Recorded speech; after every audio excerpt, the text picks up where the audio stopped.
Good evening to you and welcome to Crack's Talk interview show. Today we look at Mount Kenya University post-election situation, whereby on the 1st of February 2019, Mount Kenya University went into elections and they were able to elect 6 cabinet leaders who are going to spearhead the Mount Kenya University Student Association agenda for the next financial year 2019-2020.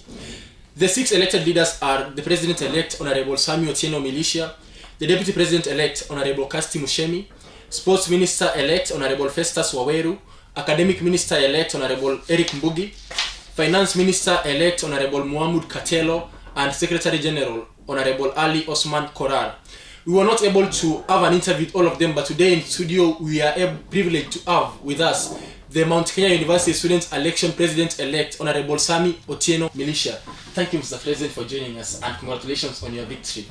Welcome to the show. Now, is Militia your real name? Oh, actually, it's a trademark in politics, but my real name is Sammy Otieno. So it's just better the name to capture the attention and create an impact in the political scene. All right. Now, the Mount Kenya University students spoke in one voice, and they decided that you are the right choice to spearhead the agenda for the next financial year. What do you have to say? Okay, they made the most wise decision because they had the chance to critique and rationalize about every aspirant's intentions and the manifestos. So they came up in numbers, and the delegates, to me, I congratulate them because that was the best decision they ever made. Now, how did you feel when the news finally broke out that you had carried the day, and were you expecting it? Actually, I was there at the tallying center, and I was expecting to be at least somewhere, but I was not so sure of winning because it was a tight race. We had 4 strong candidates in the name of Mutiso and Advin Mwema and Honorable Boaz Mzazi. So it was a surprise to me. What can you say you are different in terms of your campaign strategy that gave you an upper hand against your competitors? What I can say is that in my campaign strategy, I involved much of the people, and I organized delegates in specific forums so that they could listen to me. So we were in conjunction with other aspirants in other dockets, so it was important to seek their consent in their presence. And others also involved their strategies that to me, I don't want to discuss, but it was important and equally imperative that you reach out unto them to be yourself. It doesn't matter the financial muscle at the ground, but for as long as you trust yourself and you're ready to defend your manifesto, convincing power was key, and that's where I think I gained much mileage. All right. Now, after you assume you assume office as the president. Now you'll not be referred to as the president-elect, but you'll be the president of Mount Kenya Students Association. How do you plan to actualize your manifesto to the comrades in terms of delivering what you promised before the elections? Well, first and foremost, it is important to involve the people, and I promised them that we should create a university think tank. This is where we have comrades who same ideas and same ideologies, that we come, we have a forum and discuss the way forward that they want the varsity leadership from the student welfare to be conducted. So it is important that we maintain the delegates for as long as my tenure ends, and we make sure that there is some sense in a manner in which we articulate ourselves.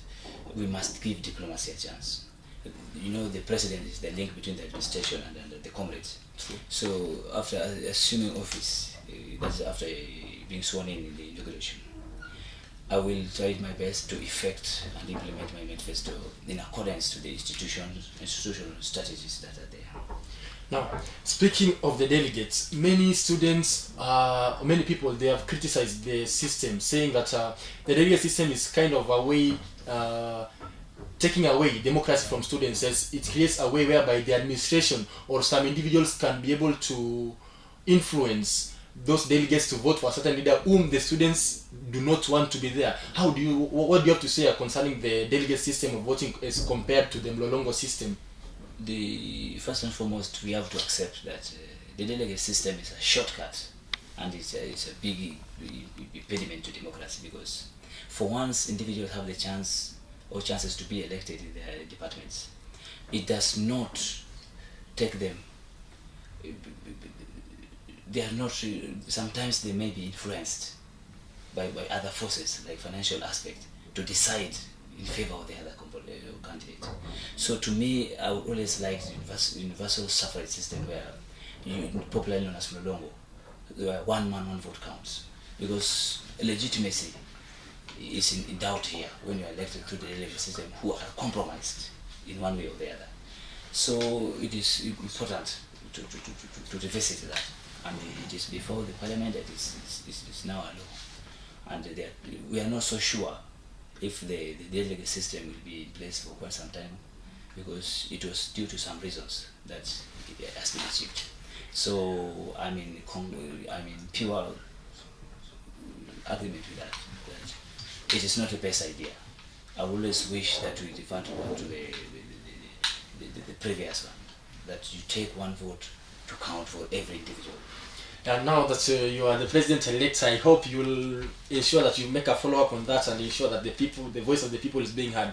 Now, many leaders, including for example, the MKUSA East MP, Babu Owino, they started their political career all the way back from high school to university, and now they are into the national level. Now, does attaining this position as the president of Mount Kenya University Students Association act as a gateway to your aspirations in your future political career, maybe in the national politics? Okay, leadership strategies normally comes as a surprise and others are planned. So personally, I tried my best to win this seat, because actually I know if I could have won it like it has happened, it is important. It is a big step in a political career. So it is just but a big platform to announce my entrance into the race. So I believe that by God's grace, it can help me achieve other dreams. Like after being elected in this post, you serve the comrades.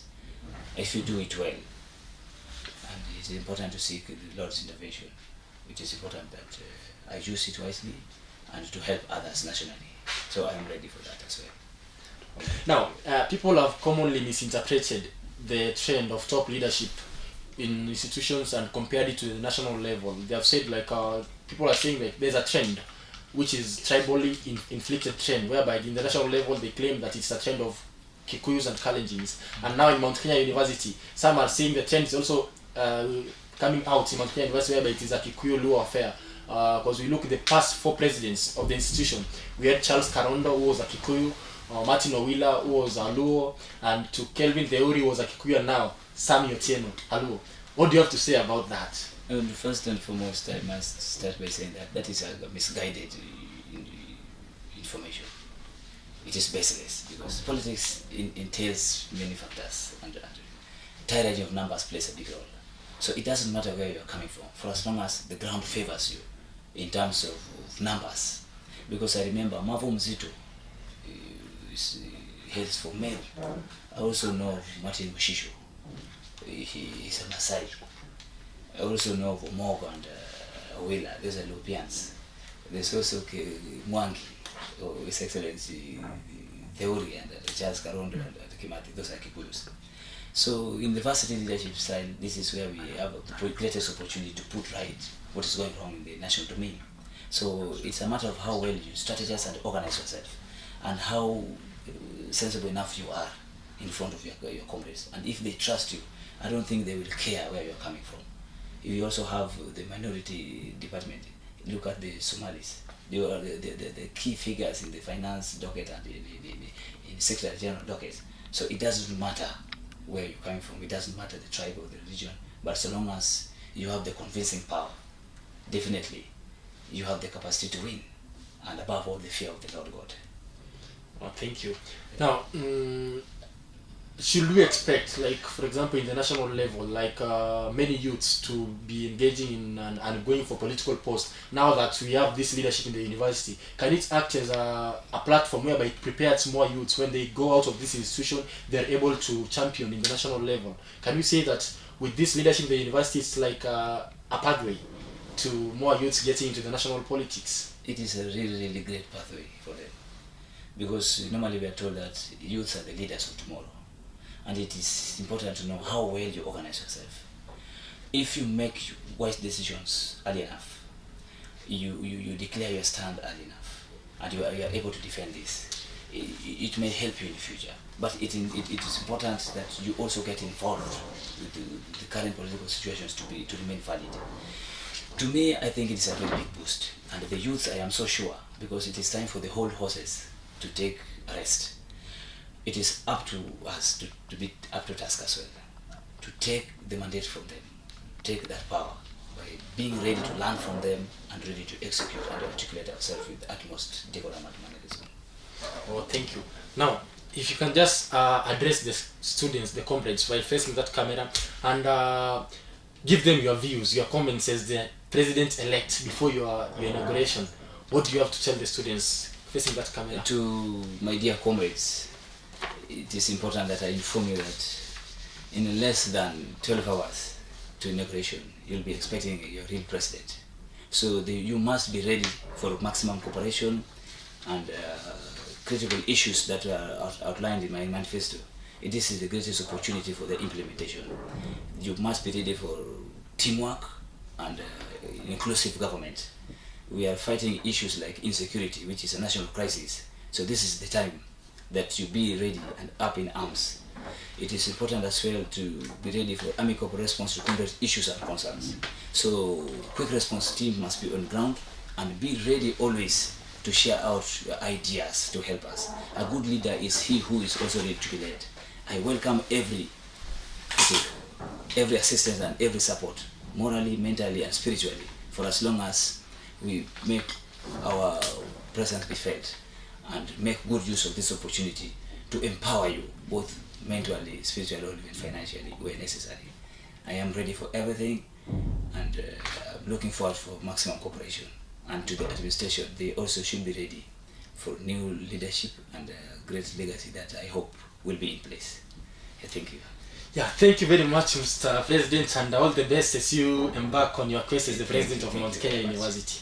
Well, that's where we wrap up for tonight. Thank you very much for joining us. Let us keep the conversation going on online in our social media platforms, and reach us with your feedback on the address on your screen. See you again next week. I've been your host, Koffi Brian. Have a lovely night.